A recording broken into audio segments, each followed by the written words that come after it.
have seen evidence of not only 5 but even more Pakistani aircraft being shot down. We have seen evidence for even more Pakistani aircraft being destroyed on the ground. Essentially, the relations between White House and Islamabad over the last few months, this was really like two little kids in 5-6 years talking about whose father is more powerful and stronger and who would beat the other man's father or whatever.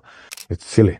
On the Indian Air Force chief comments, he on record had said that India took down 6 Pakistan Air Force aircraft, including 5 fighter jets and 1 large aircraft during Operation Sindoor in May. How do you see this revelation by India? Thank you very much for inviting me. Very nice to be with you today, Ayushi. As for Air Chief Marshal's participation on that conference last weekend, essentially he was in regards of what he said in regards of the number of Pakistani aircraft shot down. He was talking just about aircraft shot down by Indian air defense systems. So he specified 5 aircraft. Well, what is this in terms of revelation? It is a confirmation for something that's more or less known since May. We have seen evidence of not only 5 but even more Pakistani aircraft being shot down. We have seen evidence for even more Pakistani aircraft being destroyed on the ground. But there was no official confirmation from the Indian Air Force, not even from the government of India. Therefore, this is a nice confirmation for something that was assessed as a matter of fact already back in May. Right. So the Air Force chief described it as the largest ever recorded surface-to-air kill that can be talked about. And at 300 kilometers, this would be the longest or farthest ever recorded surface-to-air kill, not quantitatively the largest. How do you see these strike as an unprecedented move in the modern air warfare?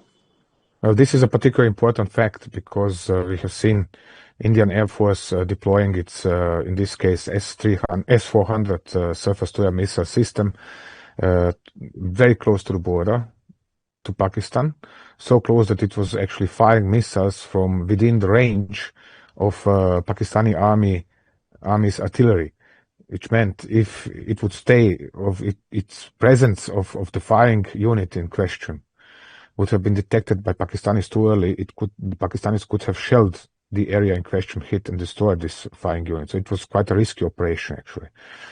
That is the first point. The second point is that the Indian Air Force unit in question not only moved that close to the border, but also detected the presence of AWACS aircraft of the Pakistani Air Force over 300 kilometers range. On its own, no big deal because there are enough tools to do so. But then it fired this, as far as I remember from the video I have seen released in the Pakistani social media that evening, Pakistanis were reporting India launching ballistic missile attacks upon Pakistan. But actually, this is so that S-400s, when fired over such a range, over 300 kilometers, it is also flying along ballistic trajectory in order to stretch its range. And these missiles are very big. They are the size of ballistic missiles. So what happened then was to see these 3 or 4 strakes rising into the nightly sky, and sometime after videos appeared of something.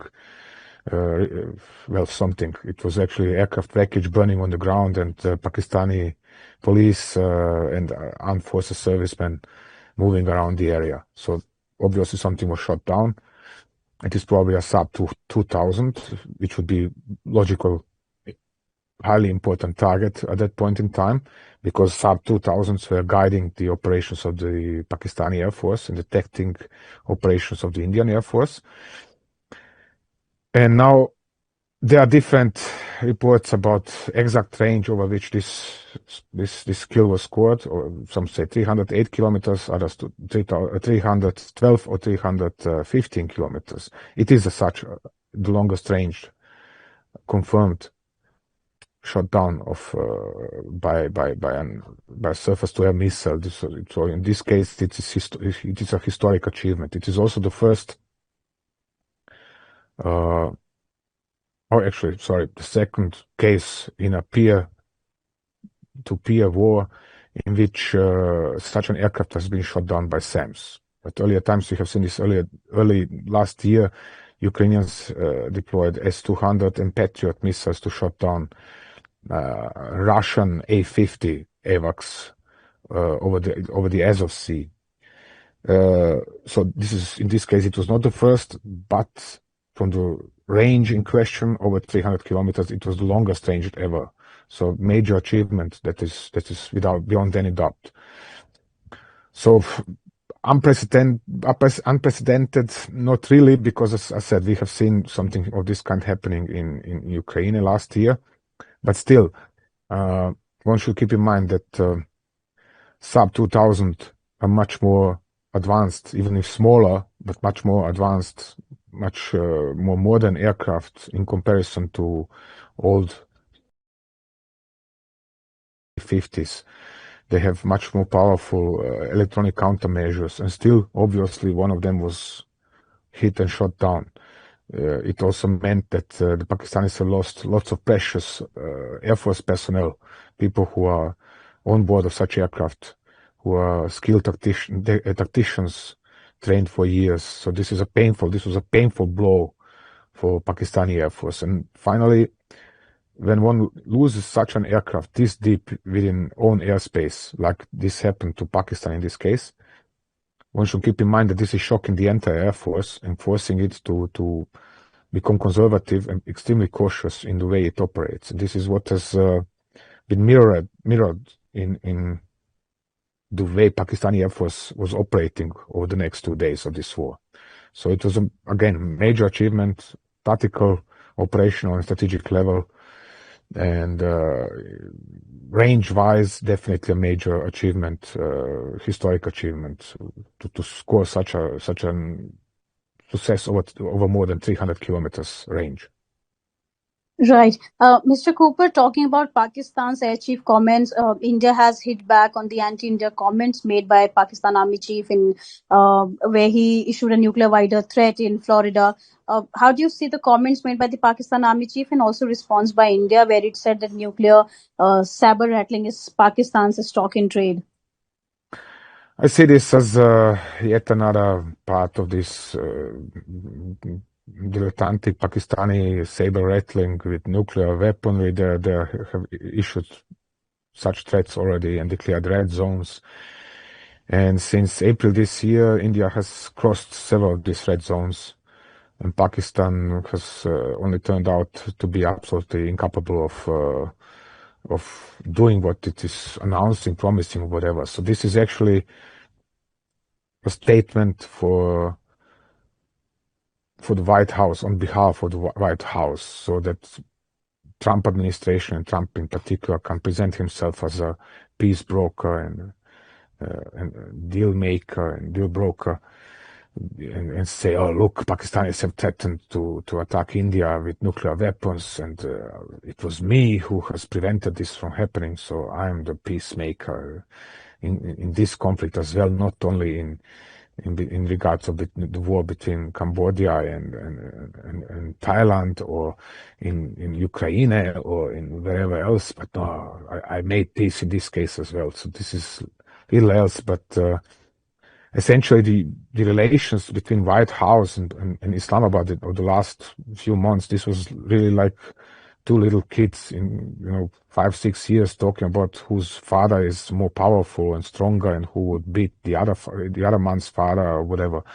It's really, I ignore it most of the time. It's silly. Right. So also, given the fact that Pakistani Army chief chose US for his nuclear threat to take the half world down, do you think it's a calculated move and to leverage warming up ties to Trump? And especially when America has itself been a victim of terrorism, we have heard from US officials calling Pakistan a phenomenal partner. How do you see this as a loss for America itself, causing up to Pakistan? The USA, just like all of the West, have a memory of the fish in regards of Pakistan's involvement in terrorism and Pakistan's involvement in distributing, so to say, reselling nuclear-related technology to a number of rogue nations around the world. And again, this is just, sweet talking for sweet talking from Pakistan for the purpose of making Trump feel better, and the other way around. The USA know that Pakistan is running a jihad import-export business. They know that Pakistan is neck deep involved into organizing training, literally exporting jihadists anywhere from Nigeria to the Philippines. And yet they're ignoring this, and Pakistan is a holy ally, most important non-NATO ally in this part of the world. And so when you say, yes, it is a calculated move, nothing else, to bring Pakistan even closer to the United States, to obtain some sort of a protection of Pakistan by the United States. Of course, Trump is not going to go as far as to say, hey, if India attacks you again, and the post office again, because India didn't attack Pakistan. It was Pakistan who is attacking India all the time. Well, but anyway, he is ignorant enough to say that if India attacks Pakistan again, then USA are going to protect Pakistan. It's not going to happen. But the more Pakistanis are sweet-talking Trump, the better for Pakistan. It's as simple as that. The more support is Trump going to provide to Pakistan.